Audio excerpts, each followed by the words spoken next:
Hello and welcome to the evening news for today, Friday, May 9, 2014. I'm Avinash Ramzan. Thanks for joining us. In the headlines, Costa Rica consults Jack Dio on climate strategy. Renowned Guyanese artist calls for reformation of the National Art Gallery. Red Threat condemns police brutality. And Star Computer launches Samsung Smart School. Now for the news in detail. CARICOM member states are engaging the region's private sector in a two-day forum as they held discussions on strengthening trade relationships. Details in this report. At a brief opening ceremony for the 38th ministerial meetings of the Council for Trade and Economic Development (COTED), Secretary General of CARICOM Erwin LaRocque urged participants to engage in productive discussions that will result in favorable business environment for the benefit of all members. He noted that partnering with the private sector is crucial as it relates to achieving the community's trading objectives. This type of involvement would certainly increase the likelihood of creating the environment conducive to conducting business and attracting investment, both of which are critical to providing employment and a platform for economic growth. As you embark on this dialogue, honourable ministers, colleagues, some of the key issues that merit attention relate to, among others, the ease of doing business in the CSME, harmonization of standards and procedures, including sanitary and phytosanitary measures, public-private partnerships, transportation, including port infrastructure and customs procedures, energy affordability and efficiency, the application of information and communications technology, and human resource development. These issues are closely linked to the work of the Commission on the Economy, the Regional Transportation Commission, as well as to the Regional Digital Development Strategy. LaRocque added that the Council needs to focus on strategic priorities that will enable sustainable growth and development. Meanwhile, St. Lucian Minister of External Affairs, International Trade and Civil Aviation Alva Baptiste chaired the meeting. In his remarks, Minister Baptiste said that CARICOM has survived in a region where limited resources are available. We started when we transported sugarcane and bananas to England via boats. And then we marveled at the sky and said that the sky was the limit. We're in a different era now, where aeroplanes are always in the sky, and the sky has now become the beginning and not the limit. And we had to recalibrate. So today I am very pleased to see around this table a galaxy of Caribbean intellectuals who are prepared to do battle today, to continue in that restless and competitive search for the solutions to the problems that tantalize us as our people. We can produce Nobel Prize winners, having probably the highest per capita in the entire world. I believe that we can reach down into the wells of our possibilities and reach out for the solutions to the problems that beset us.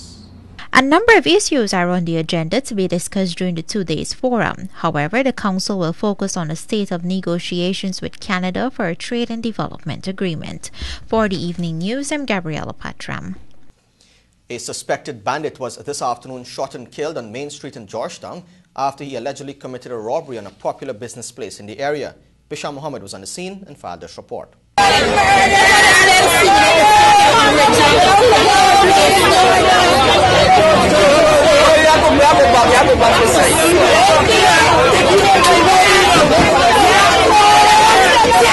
That was the scene at the shooting incident which occurred this afternoon in the vicinity of New Thriving Restaurant, Main Street, Georgetown.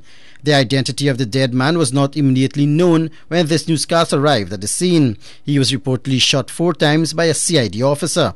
The circumstances surrounding the man's death are still sketchy, but a bag containing an undisclosed sum of money and a handgun were found next to the man's body. He was reportedly riding a CG motorcycle when he was shot and killed. At the scene, there were at least 4 spent shells which were retrieved by the police. Moments after the shooting, the man's body was picked up by the police, thrown into the back of a 4Runner, which sped away from the scene. Those who gathered around shouted out for murder, with one man saying that after the shooting, the rank who pulled the trigger disappeared from the scene. One woman said that she was walking along the avenue when she heard the sound of 4 bullets, and as she looked up the street, she saw a man lying on the road in a pool of blood. He was lying face down. The police have since cordoned off the area and have launched an investigation into the incident. Bisham Mohammed, The Evening News.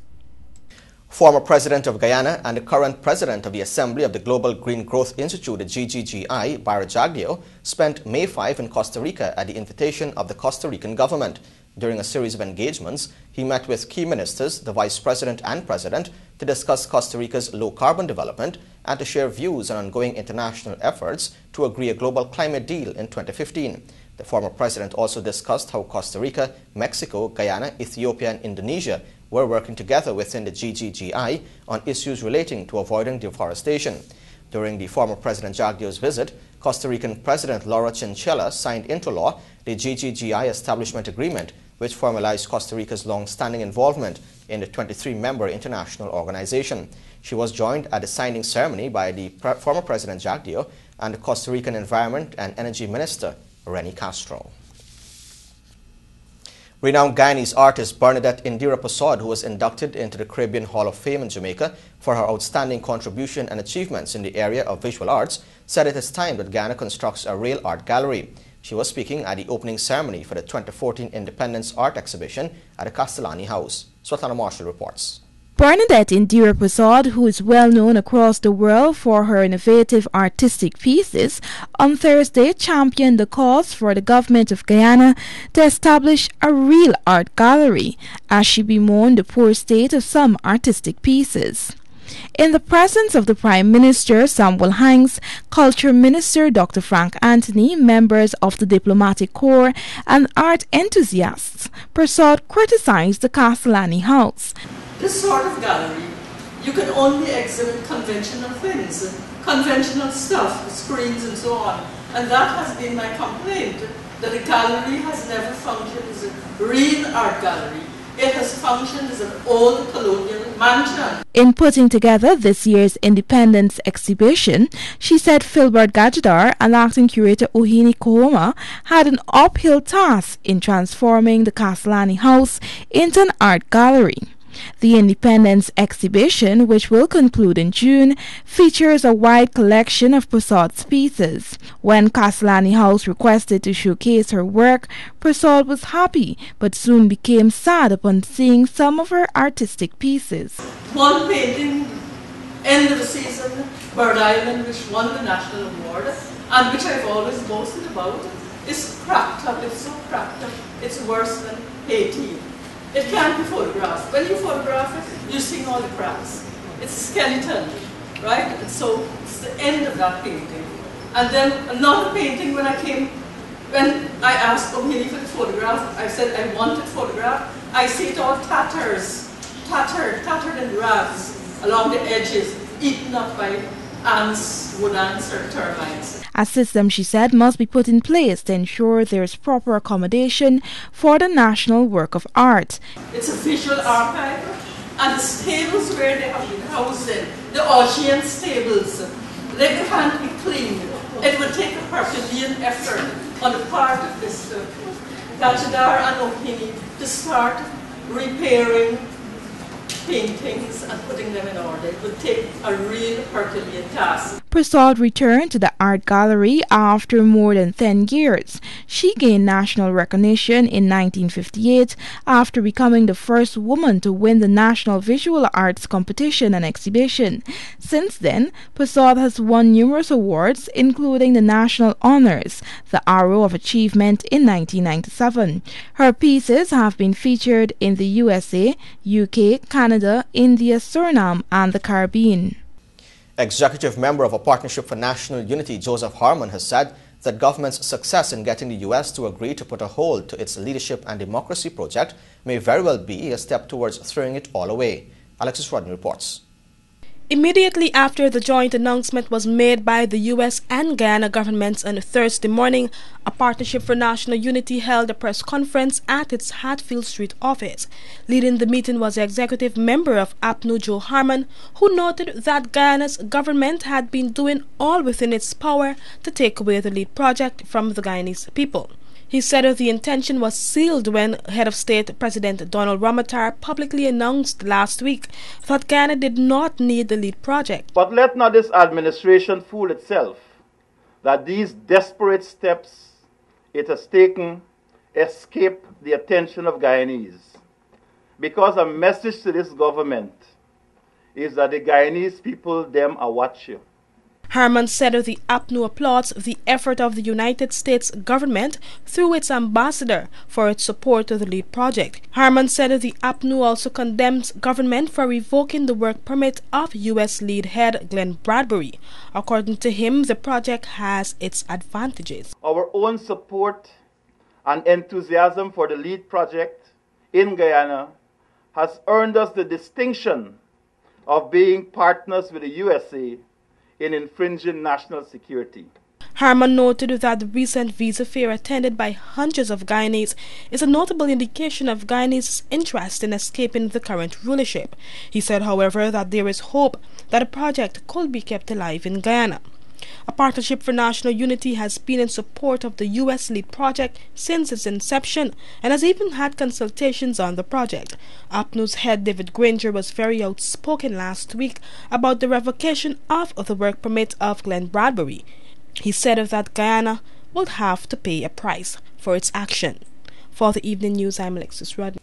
20-year-old Troy Johnson of Durban Street was fined $10,000 along with 36 months imprisonment after he appeared today at the Georgetown Magistrates Court before Magistrate Julie Latchman to answer to the charge of possession of narcotics. The charge alleged that on May 6, 2014, 14 grams of narcotics was found in the defendant's pocket after a search was carried out by a mobile police patrol that was in the Hatfield and Durban Streets area after they noticed the defendant acting in a suspicious manner. This is the Evening News. Stay tuned for more news ahead.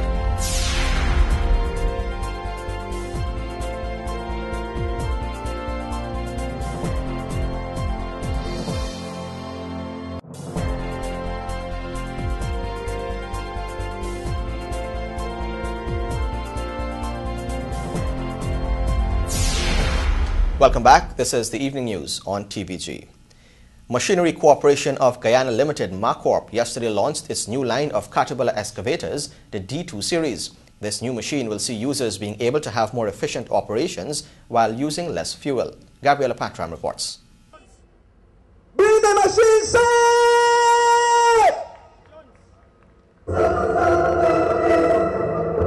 Here you have it, ladies and gentlemen.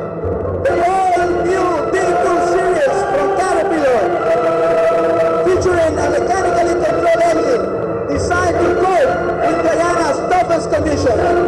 Lower fuel consumption and less maintenance. The highest productivity of the market. Robust design, which is built to last. This is the machine you asked for. This is the all-new D2 series from Caterpillar, and it's finally here in Guyana to fulfill all the needs from our customers. Let's give them a big round of applause to the all-new D2 series from Caterpillar.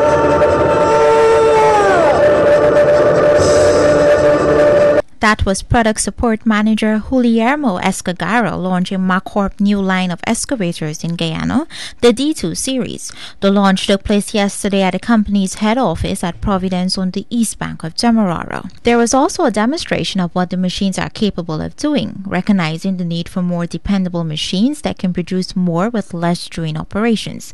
The company introduced these new D2 series. CEO of MACORP, Jorge Medina, touted the equipment as reliable and highly productive, built to lower operating costs to reduce fuel consumption and simplified routine maintenance. Comes to my office asking for solution for their fuel problems. I explained them the problem is not the machine, but the problem is the fuel that you are having in the job sites. To bring fuel for that remote areas is a real challenge. And at that time, to bring a solution was not possible because we are bringing the latest technology available worldwide. That is our characteristic, to bring the latest technology. But we didn't stop there. Our challenge is to bring solutions for our customers. The launch also saw in attendance Prime Minister Sam Hines and Minister of Public Works Robeson Ben. Macorp, the only authorized dealer for Caterpillar in Guyana, was launched 20 years ago and has since been providing world-class support and services to cater to its customers. For the evening news, I'm Gabriella Patram. Back in the courts, 60-year-old Brian Denobriga of Roxon Gardens yesterday appeared at the Georgetown Magistrates Court before Chief Magistrate Priya Sinarayan Bihari to answer the charge of stealing raw gold valued $500,000. The charge alleged that on May 8, 2014, Vic Edwards approached the defendant with the aim of selling raw gold to him. He took the gold and escaped. Prosecutor Michael Grant objected to bail as he alleged that the defendant had similar matters engaging the attention of the courts. He was remanded and is scheduled to return to court on Wednesday, May 14, 2014. Red Thread says it's time that the police force undergoes major reform. The non-governmental organization says no longer should the citizens of Guyana suffer at the hands of those who swore to serve and protect. Svetlana Marshall reports. Red Thread Representative Winfrey White has condemned the Guyana Police Force, saying for too long youths are suffering at the hands of ranks who continue to misuse their powers. White's comments come at the heels of yet another incident of police brutality. Less than 2 weeks ago, 15-year-old Alex Griffith was shot in his mouth after being accused of witnessing a robbery. White said police continuously fail to carry out their investigation before acting. Even if they commit a crime, there are courts. Courts are for trials, right? And if they're guilty, place them before the court and let the court make the decision. Not for them to be brutalizing young people and even older people. The cadet officer, who was accused of shooting Griffith, said it was an accident. However, this level of confession is not being bought by the Red Thread. Shooting somebody in the mouth is license to kill. You want to kill them anyhow. Why shooting them? Why didn't he shoot him in his foot, right, or in his arms or somewhere? Why go for the mouth? That means he intend to kill. That was his intention. According to White, Red Thread is losing faith in the Guyana Police Force. She said too that a survey conducted after the 2004 prison break showed that a high percentage of youths lack confidence in the police force. The survey was reportedly conducted by Red Thread, UNICEF and the Human Services Ministry. U.S. Ambassador D. Brent Hart on Tuesday held discussions on strengthening security cooperation and partnership between its GDF and the U.S. Army during a courtesy call on the Guyana Defense Force Chief of Staff, Brigadier Mark Phillips. According to a release in the area of capacity building, the U.S.'s support in the recently concluded Metal Shark training, Special Forces training and the assistance facilitated through the International Military Education Training Program were also noted. There were also a proposal for more training opportunities for GDF personnel at the operational and tactical levels for the Coast Guard and land forces. In case you've just joined us, you're watching the evening news. Stay tuned for more news ahead.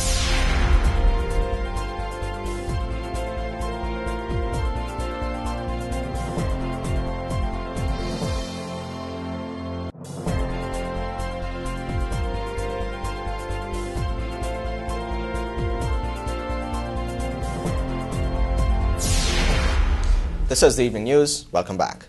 The People's National Congress Reform, the political party fingered in the 1980 assassination of Dr. Walter Rodney, today says it is prepared to do all that it possibly can to protect itself from all attempts to implicate the party. Let's find out more from Alexis Rodney. We are going to vigorously defend the name and the members of the People's National Congress and all those public servants who would have worked during that period conscientiously from what we are calling the pursuit of truth. Because we believe that, we put in parentheses, the pursuit of truth envisioned by this government cannot be achieved.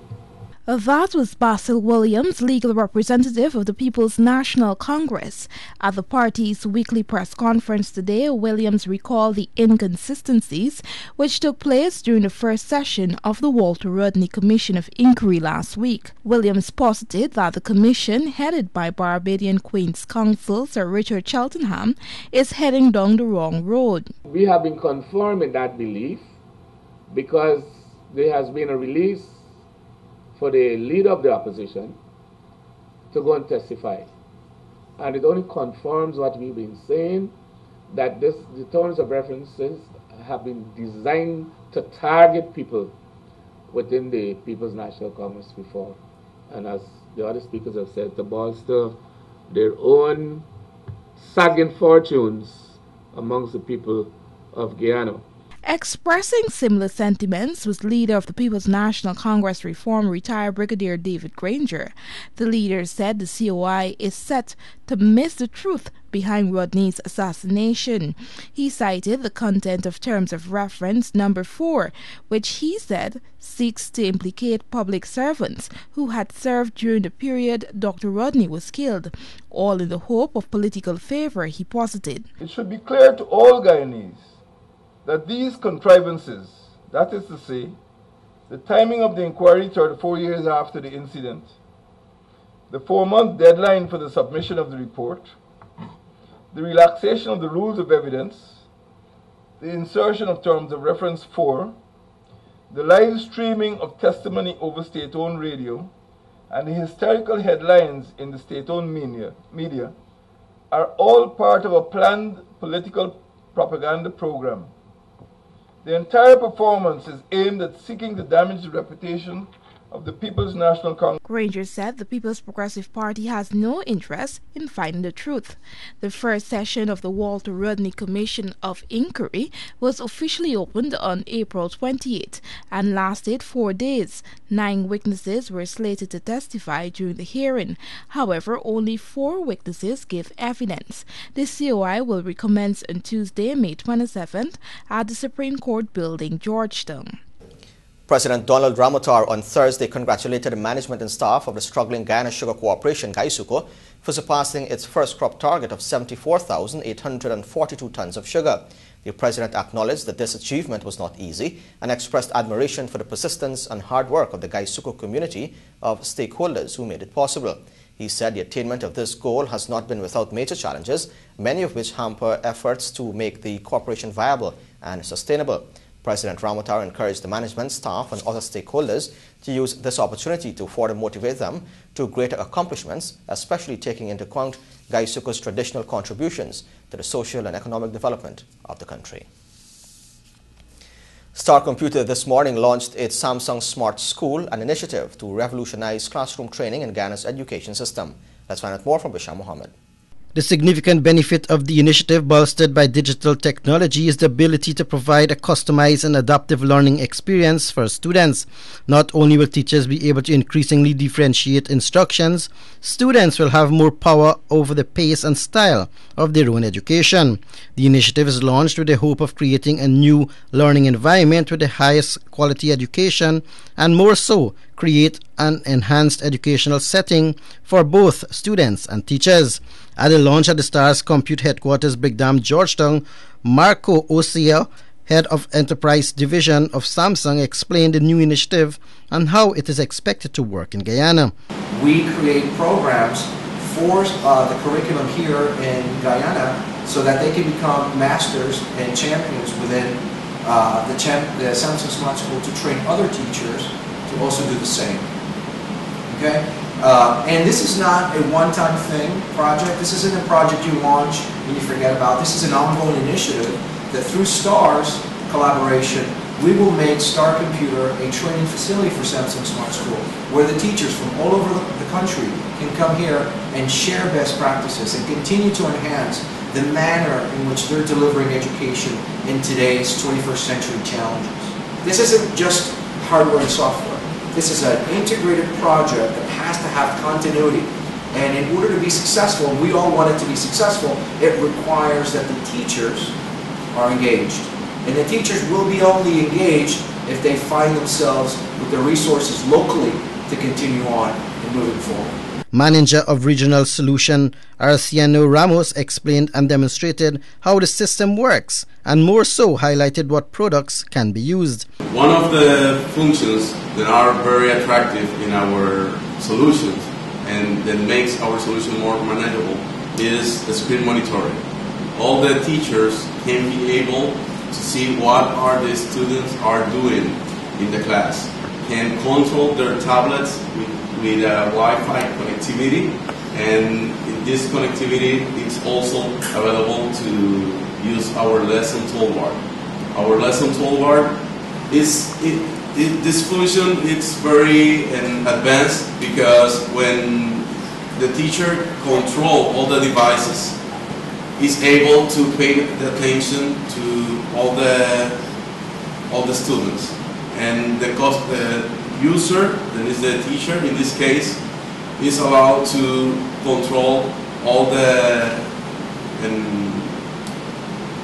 contents and call the attention of the students during the class. Instead of combing through piles of paper, teachers can handle class management functions on their mobile devices with Samsung's easy-to-use management tool. The pilot project will be launched shortly and can take up to 100 days to get into operation. All installations will be done by Stars Computer and powered by Samsung tablets, smartphones and phablets. The Samsung team has also met His Excellency President Ramatar, who also endorsed the initiative. Bisham Mohammed, The Evening News. This is The Evening News. Stay tuned. More news ahead.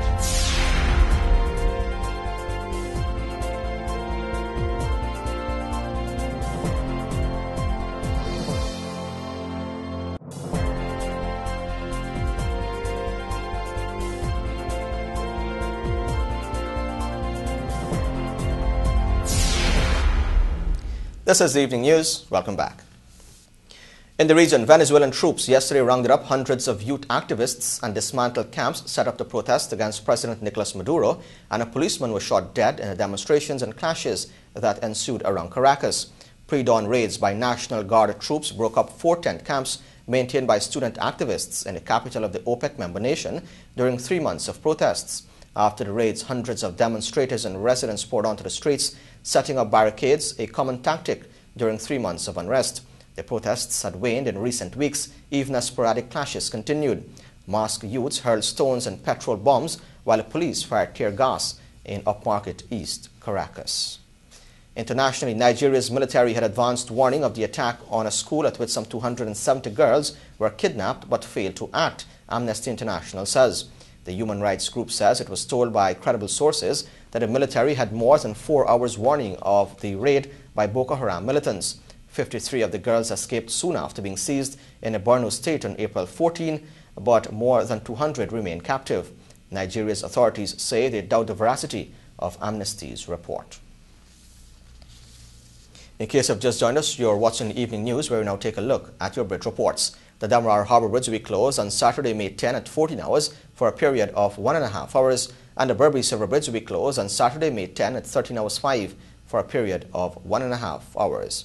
And for those of you using the ferry service, the Parika and Supanam ferries will be departing at 1 a.m. on Saturday, May 10, 2014. Both ferries are also slated to depart their respective locations at 13 hours on Saturday, May 10, 2014. Join us after the break for sport, sponsored by MacWap. This is The Evening News.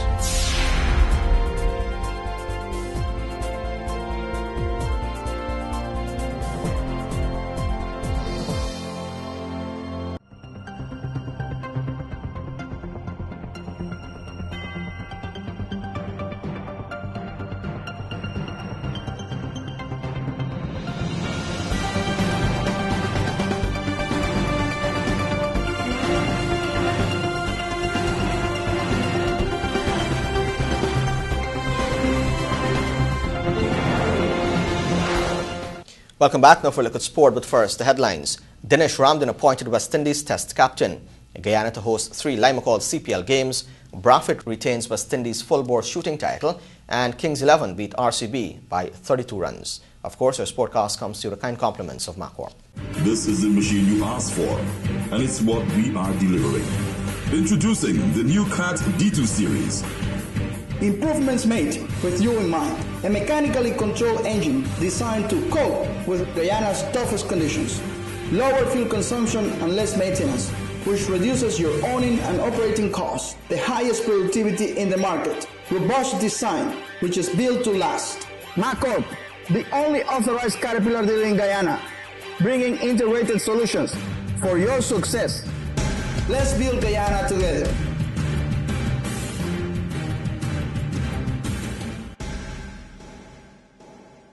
Welcome back. Now for the details. We start off with some cricket news. Guyana will host 3 games in the 2014 Limacol Caribbean Premier League, which will bowl off on July 11 and conclude on August 16. The fixtures were released earlier today, with all of the venues except Warner Park and St. Kitts hosting 3 matches. Let's find out more in this report. The second week of the tournament is spread between Guyana and Antigua, with the Amazon Warriors and the Hawksbills both looking to make full use of home advantage. 15,000 passionate Guyanese fans are expected to fill the Providence Stadium as the Amazon Warriors welcome Trinidad and Tobago Red Steel in the second game of the day, held on the evening of the 17th. There will be a distinctively Kiwi feel for the match, with Corey Anderson and Martin Guptill turning out for the home team and Ross Taylor representing the Red Steel. 4 further games will follow at the weekend, with the pick of the week coming on July 20 and a rematch of last year's final between the Jamaica Tallawahs and the Guyana Amazon Warriors.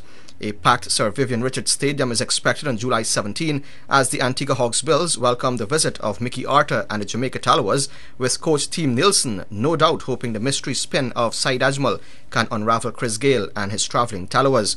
All the other venues will host 3 matches each except Warner Park and St. Kitts, which has been designated 9 games spread across week 5 and the finals week. The tournament will run from July 11 to August 16, with the Jamaica Tallawahs putting their title on the line against last year's runners-up, the Guyana Amazon Warriors, Barbados Tridents, Antigua Hawksbills, St. Lucia Zouks and Trinidad and Tobago Red Steel. Dinesh Ramdin, the West Indies wicketkeeper, has been named captain of the Test side and will take over from Darren Sammy, who will remain the T20 captain. This means that the West Indies have 3 separate captains for all 3 formats. More in this report. Ramdin's first assignment will be the home series against New Zealand, which begins on June 8. He had led the West Indies in 3 T20 internationals and an ODI. His experience, though, with Trinidad and Tobago is more extensive, with 37 matches at the helm across formats. He has 21 wins under his belt and took TNT to the semi-final of the regional 4-day competition this season. This is the second time in as many years that Sammy has had to relinquish captaincy. Last May, he had to make way for Dwayne Bravo to become ODI captain after criticism regarding his batting too low and his ability as a strike bowler. Sammy's tenure as Test captain began in November 2010 when the West Indies drew a 3-match series against the hosts Sri Lanka. His best accomplishment as captain was when the West Indies won 6 consecutive matches in 2012-2013, which lifted the side to number 5 in the rankings. But an overall record of 8 wins to 12 losses, including a spell of 5 defeats in their last 6 matches, has hurt his cause. Sammy's 3-year stint was marred by debate over his reliability as a player. He occupies number 8 in the batting order and has hit his only Test century in all 5 50s in that position.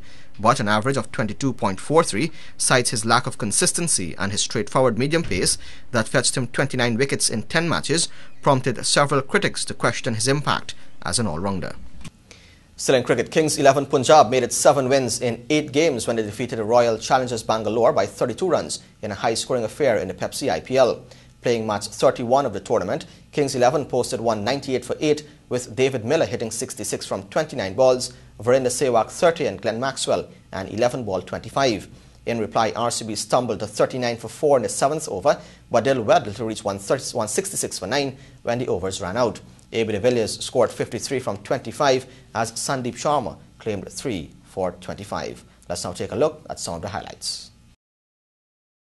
A 6 would be nice, rounded off to 200.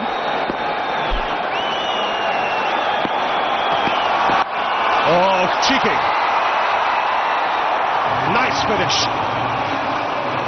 198 for 8 for Kings 11 Punjab after being put into bat.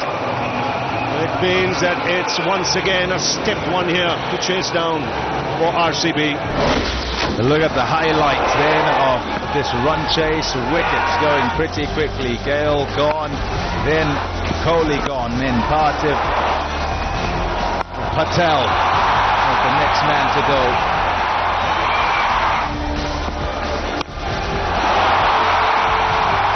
Rana hitting one straight up in the air and getting out. Yuvraj Singh, big man, big player, was with AB de Villiers, and together you felt that was the chance they needed to get a big score together, a big partnership. But Yuvraj couldn't get going. Was caught at slip by Virendra Sehwag. All the while, de Villiers trying to go big. He was joined by Albi Morkel, who struck a few lusty blows himself. And then hit one straight up in the air, off the outside edge, a simple catch for George Bailey. There goes de Villiers. How quick are those feet? Some really good batting. He got a half century. Maybe de Villiers. Some assistance from Mitchell Stark. Oh, what about that? It was a full toss. An H-to-H really, but he hit it for 6, de Villiers. Balance didn't quite get close enough to that one, and the wicket was taken. You just felt that was it. Maybe de Villiers gone, the chances gone as well. He continued to tumble the wicket, but just never in it. A good catch this by David Miller, running in from long off. Ended up catching that within the 30-yard circle. Couple of slaps to finish things off by Varun Aaron. First over the bowler, then bang over extra cover for 6. Not enough though. 166 for 9. So, Kings 11 Punjab winning comfortably after a clinical performance by 32 runs. A look at the points table then to see where the teams stand, and it's the Kings 11 Punjab 14 points with their 7 wins. Chennai Super Kings 2 behind them. Royal Challengers need to climb up that table. The top 4 teams qualify for the playoffs. The Pepsi IPL will continue tomorrow with the Delhi Daredevils playing the Sunrisers Hyderabad at 6 hours 30 and the Mumbai Indians against the Chennai Super Kings at 10 hours 30. Finally, Guyana's Lennox Brafitt retained his West Indies full-bore shooting title, but was upstaged by Canadian Sergei Binosset for the grand aggregate on the final day of the individual competition at the West Indies full-bore shooting championships in Jamaica. It was Brafitt's 3rd successive title, following successes in Guyana in 2012 and Barbados last year. Bissonnette was always a threat to Brafitt over the 3 days of competition, but in the end, the Canadian recorded a grand aggregate of 384 points and 23 V-balls to edge out Brafitt, who shot 383 points with 24 V-balls. Trinidad and Tobago's Norris Gomez amassed 381 points with 28 Vs to place 3rd overall and runner-up to Brafitt for regional honours. And with that, we've come to the end of sport, which is sponsored by MarCorp. Of course, you can find these and many more stories in tomorrow's edition of the Guyana Times. And here's an invitation to join us on TVG Channel 28 and on Radio Guyana Inc., 89.3 in Essequibo, 89.5 in George and Environs, and 89.7 in Berbice and Unicary, Suriname. And with that, we've come to the end of the evening news for today, Friday, May 9, 2014. I'm Avinash Ramzan. On behalf of all of us here, it's bye for now.